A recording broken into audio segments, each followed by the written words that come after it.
You have seen this happen. Someone asks for something and people follow up. They remember, they respond, they make time. You ask for the same thing, and effort disappears. No explanation, no confrontation, just a quiet difference. Most people believe effort comes after connection, after interest, after liking. They think people decide how much energy to invest in you once they understand you, your story, your intentions, your personality. But human behavior does not work that way. Psychology shows something more. Uncomfortable people decide how much effort you are worth before you explain anything, before you prove yourself. That decision happens silently, through perception, through presence, through what your nervous system communicates. And once that decision is made, it quietly shapes everything that follows. Human behavior is decision-based. The brain is constantly sorting. What deserves attention? What deserves energy? What deserves follow-through? It does this automatically. Every environment triggers ranking. Who leads? Who supports? Who fades into the background? This is not cruelty, it is efficiency. The brain conserves effort by deciding early where attention belongs. This is why two people can make the same suggestion, in the same room, with the same competence, and receive completely different reactions. Not because one idea was better, but because one presence already carried more weight. Effort follows perceived value, not fairness, not logic. And most of these decisions happen before anyone speaks. These decisions are not logical. They are perceptual.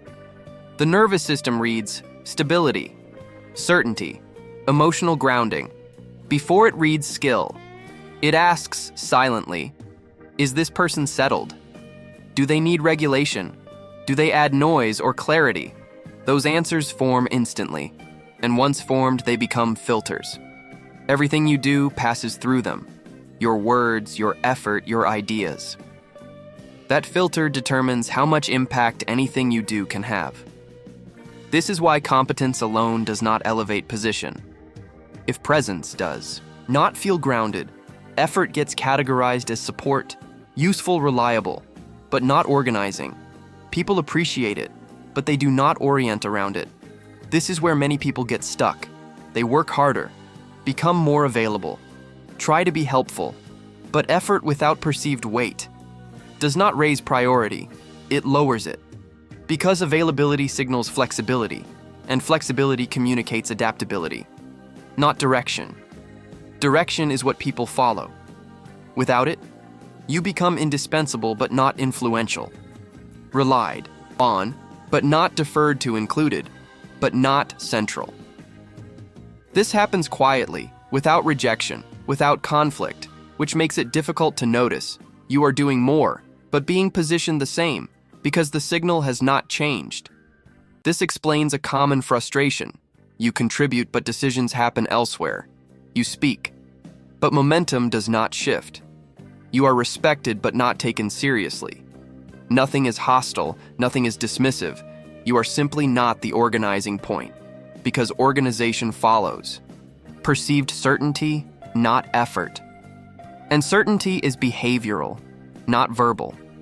People do not consciously choose this. They respond automatically to what feels steady and what feels movable. Effort flows toward what feels stable and bypasses what feels adjustable. Not out of judgment, but out of efficiency. Weight is built through what you do not rush. How you pause, how you hold silence, how you resist filling space. People unconsciously track who needs the room and who is the room. The one who rushes to clarify signals instability. The one who waits signals grounding. These are not moral judgments. They are nervous system responses. The brain aligns with what feels settled, not what feels urgent. Urgency asks for effort. Grounding attracts it. That difference determines who effort moves toward and who effort moves around. Calmness and gravity are often confused, but they are not the same. Calm can be passive. Gravity cannot. Calm avoids disruption. Gravity reorganizes without force. One blends into the environment. The other subtly reshapes it. This is why some people seem relaxed yet overlooked, while others say very little and still set direction. The difference is not confidence or dominance. It is nervous system authority. Authority that comes from being settled, not from being certain. People orient around what regulates the space, not what tries to control it. This is why composure changes outcomes, not confidence, not dominance. Composure. Composure tells others this does not need fixing, and what does not need. Fixing gets organized around people, align with what feels regulating. Not because it is perfect, but because it is stable. Stability reduces cognitive load, and the brain always chooses the path that costs less energy. That is how influence forms. Without persuasion, without assertion, without force. Presence does the work. Before words arrive over time, these signals accumulate. They form a reputation. Without words, you become someone whose presence stabilizes or someone who adds friction. That reputation decides who waits for you, who checks with you, who moves without you. Once formed, it becomes self-reinforcing, because people treat you based on what they expect, and expectations shape interaction. Long before intention enters, this is why first impressions linger, and why presence often outweighs performance. This realization is uncomfortable because it removes blame, but also removes excuses. It is not about being louder or smarter or more assertive. It is about noticing what your presence teaches. Every interaction answers a question. Should I slow down for this person or move past them?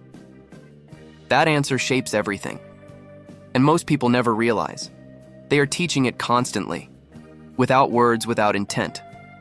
Awareness is not criticism. It is leverage. The goal is not to dominate.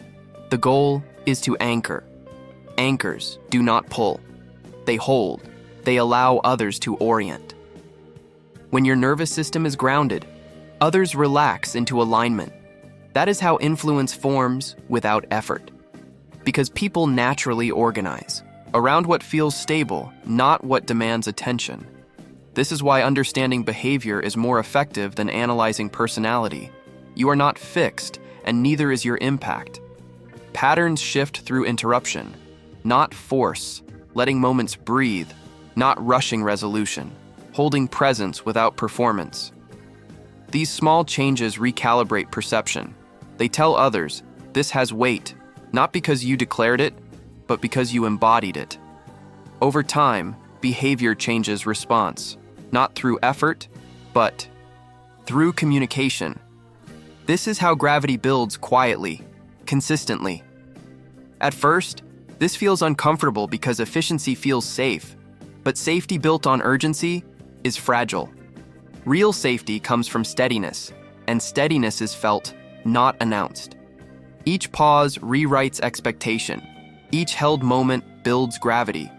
You may feel the urge to explain, to justify, to prove. That urge is the pattern loosening. You do not need to do more. You need to signal less urgency. People do not decide how much you matter. After you act, they decide it, before you move. That decision shapes how your actions land, not through fairness, but through perception. Once perception shifts, everything else follows, not through force, but through alignment. This is not about becoming bigger. It is about becoming clearer. When your presence settles, others respond differently. Not because you changed who you are, but because you changed what your nervous system communicates. And once that changes, your actions finally land. Not louder, but heavier, not faster, but deeper. That is how people decide how much effort you are worth before you ever act. And that is why presence always moves first.